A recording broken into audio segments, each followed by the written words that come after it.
తాము అధికారంలోకి వచ్చిన 90 రోజుల్లోనే 30,000 నియామక పత్రాలు అందించామన్నారు సీఎం రేవంత్ రెడ్డి. ఇంకో 90 రోజుల్లో మరో 30,000 ఉద్యోగాల భర్తీకి నోటిఫికేషన్స్ ఇచ్చామన్నారు. ప్రభుత్వం అధికారంలోకి వచ్చిన ఏడాదిలో 60,000 ఉద్యోగాల నియామకాలు చేపట్టిందన్నారు.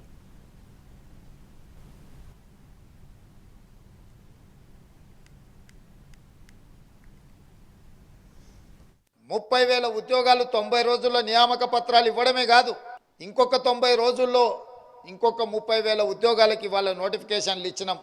డిఎస్సి నోటిఫికేషన్ ద్వారా 11,000 టీచర్ పోస్టులను భర్తీ చేయాలని, గ్రూప్ 1, గ్రూప్ 2, గ్రూప్ 3లో కూడా ప్రభుత్వ ఉద్యోగ నియామక పత్రాలు ఇవ్వాలని, వివిధ శాఖలలో వచ్చిన ఖాళీలను దాదాపుగా ఇంకొక 30,000 పైచిలకు ఉద్యోగ నియామకాల కోసం పోటీ పరీక్షల్ని ఈ ప్రభుత్వం నిర్వహిస్తున్నది.